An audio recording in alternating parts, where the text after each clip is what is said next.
So Germans and Kenyans officially have signed an agreement to kick out all Kenyans from Germany back to Kenya. This is crazy, fellas. They're going to grab you, put, what do you call that thing? They put on your hand cuffs, put you in a truck, in a container, and send you back to Kenya. No, yeah, they don't care. They know you're not persecuted. You're lying. There's no war in Kenya. There's no famine. There's no hunger. There's none of that. No political problems. You all liars. They're going to send you back to Kenya. That's what they've discussed. On the second video, we're going to talk about Nigeria. Please stay connected. This is very interesting. We need to talk about Nigeria.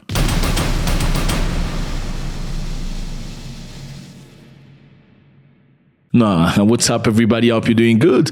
It's a beautiful day. I was just joking right there. No, not joking very much, but we're going to discover now. Thank you very much for choosing us. It's always a great pleasure. I appreciate you. Today we talk about Kenya again. I love my Kenyan people very, very much. And I'm still planning a trip to Kenya. But today we're going to talk about Kenya. So the Germans have come forward with the Kenyan officials. They have signed an agreement. That's true. On Friday in Berlin to promote the recruitment of skilled workers who will fill in the gaps in Germany. Congratulations. Yeah, but not too fast. All right. So the Germans want skilled workers from Kenya to fill in the gap in Germany. And also, they don't limit themselves there. They say they want to facilitate the repatriations of Kenyans. Kenya and Germany have been working together in many areas, and we're expanding this cooperation continuously. This year, we are treading new ground with additional cooperative projects. Who do not have the right to stay in Germany. So they sell you, we need Kenyans to come to Germany and work because we need workforce. Supposedly don't have enough work, German force. But in return, we want to repatriate the Kenyans that are here, that are not very much necessary to our country. Scholz is the boss in Germany. He told the reporter that after a signing ceremony that it was an important agreement that marks an effort by Germany and Kenya to cooperate more closely on migration. Interesting, eh? It's very interesting we see in Kenya, not Kenya, but the Kenyan leader is doing pretty good, eh? He traveled to the US, went to meet Biden. He was, received in the biggest way possible. They don't really receive African presidents like that. They let you stay in a very cheap hotel for a while. No, I'm just exaggerating. But they don't treat them really, really nice, unlike the way they treat Germans, you know what I mean? But the president of Kenya received some of the best reception in a long time. And now he's in Germany, also received a best reception. It's amazing. Somebody used to say, if your president starts playing very nice with some people, you need to be very careful. Anyway, maybe I'm just jumping the gun. Let's go. So Germany has already signed a similar contract with India, Georgia, Morocco, Uzbekistan. You see those countries? India, Georgia, Morocco, Uzbekistan. This is not Spain or Britain, you know what I mean? Kenya, these are countries that they don't want you. They signed a contract in a way to send you back. Your government, in other words, I believe, has signed a contract saying you can grab our people and send them back. And that's what it is. They're going to take you by force and send you back. What are they looking for? This can help us to compensate shortage of skilled workers, adding that Germany is already feeling the impacts of such labor shortage and that it will be with us for years and decades to come. For German companies who are already very present in the region, Kenya is becoming an ever more attractive partner. So Germany is really feeling the shortage of workers. Okay, so we need the Kenyans to come. And this is going to be with us for years to come. This is not a 2-year contract. This is a long-time contract. But in return, we want you to repatriate all the Kenyans that are here. Interesting, isn't it? They say again, Germany has grappled for years with the need to attract more skilled workers. They don't want unskilled workers. Just eaters. They want people that can do something positive. Outside the European Union, they need more people from outside the European Union. And they have selected Kenya because Kenyans are special. And experts in the country say they need about 400,000 skilled immigrants each year. Each year, my brothers, as a workforce urging shrink. In other words, the Germans feel that the Germans are getting old. And every year, many Germans are going to retirement. They need to be replaced. And the country they have chosen out of the entire world, not of the Europeans, entire world, Kenyans. In the meantime, they also want the Kenyans that are there illegally to go back to Kenya. Or the Kenyans that are there who don't have the skills must go back to Kenya. Why don't you just take those Kenyans that are there, you train them, right? Give them the skills. I mean, the humans, they have brains. I mean, if they are skilled Kenyans in Kenya, they surely ate the same food, right? They grew up in the same environment, same conditions. So they're most likely the same type of people. So if you train them, they're probably going to be a good workforce too, right? Because they're very similar. Why don't you train those ones, but you want those ones to return and send the good ones? That's very interesting. Unless you're trying to get rid of people with the game, saying, okay, give me your cake. You take this one, but this one is small. I'll give you the bigger one later, but give me your... It's weird. On the other side of the coin, so to speak, the agreement provides for effective return procedures for those who have come to Germany from Kenya cannot acquire the right to stay here. They can now return home more easily and quickly. Interesting. So I'm very interested to know the details of the agreement.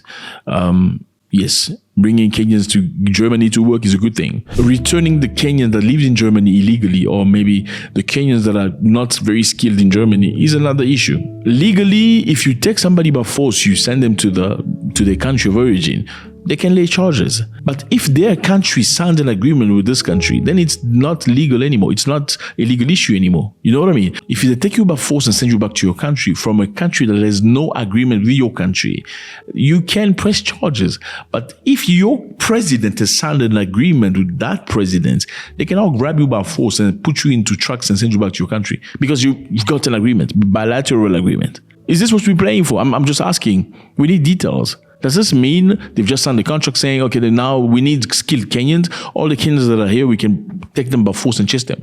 Why are we here? Let me remind you here, fellas, okay? This is Germany. It's not your friend. This is Hitler's country. And I'm not saying people that are, no, I'm not saying that. All I'm saying is right now, the sentiment of extreme right is growing very rapidly in Germany. They don't want foreigners anymore. Germany does not want foreigners anymore. There are currently about 17,000 Kenyans immigrants in Germany. That's not a big number. Kenya is not even the country with the biggest amount of immigrants in Germany. It is Turkey. It is Turkey that has the most immigrants in Germany. But they have not signed a contract with Turkey to send Turkish back to Turkey. They've signed a contract with Kenya and some Asian countries. You know where I'm going. William Ruto is very clever. He said that the agreement benefits both sides. It's a good agreement. It brings together the potential of educated young Kenyans in Germany to learn German technology. That's a good thing. When asked if he was worried that skilled Kenyans will be leaking out of Kenya, all factors necessary for ensuring that this agreement benefits Kenya as much as it does Germany have been taken into account. It covers an array of areas. It is not limited to any particular area. He said he's not worried about that because Kenya produces a lot of people. There's a large population of young people with the median age being about 20. He said there were enough to support the further development of both Kenya and Germany. As part of this package, we will explore opportunities of the German language also being expanded in reach in Kenya to provide for ease of communication as we build this ecosystem of relationship and partnership. So my issue is this. If Ruto believes there are enough Kenyans that are in Kenya, that are skilled, that are intelligent, why doesn't Ruto say, okay, because you guys need skilled Kenyans, just take those Kenyans that are in Germany and train them? How about that? So this is very fishy. I don't understand this. How much money are they getting for this? Because you don't get bilateral contract for nothing. I'm just asking. Like I said, lately in Germany, the extreme right have won the election in a very important place in the country. So the German anti-immigration party, the AfD, is celebrating an historic success with a big victory for the far-right party in the eastern state of Thuringia. The AfD won almost a third of the vote, 9 points ahead of the conservative CUD. So the Germans very slowly are not liking immigrants, especially, you know, which immigrant I'm talking about. And because this government wants to make the Germans happy, that's why they're signing this contract. I said, maybe, yeah, we like these people, but we don't like them more than we like power. So let's find a way with Kenya to sign the paper on a way we can start sending them back to Kenya by force without the Kenyan government making an issue about it. That's how you need to look at it. Now we're going to Nigeria, fellas. We're going to be very quick.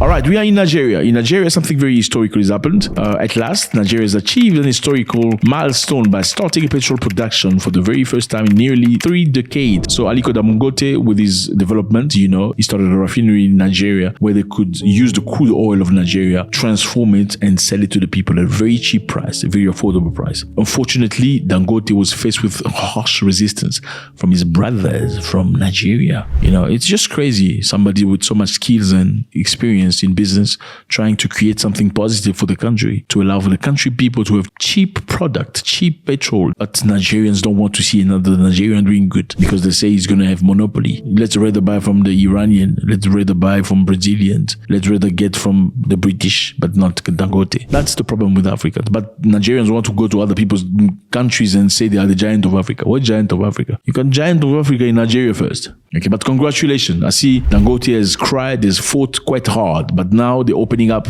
an opportunity for Nigeria to produce petrol and fuel in Nigeria. Just a couple of days ago, there was a fuel shortage in Nigeria. Fuel shortage in a country that's blessed with crude oil. It's unacceptable. Just because some dude in a corner thinks, he's gonna have monopoly. That is those Karashika movies we watch. It's real. Hard-heartedness. Crazy. Like, why? Then you want to deport it into other people's country. When they say they don't want you, you get upset. Why do you get upset?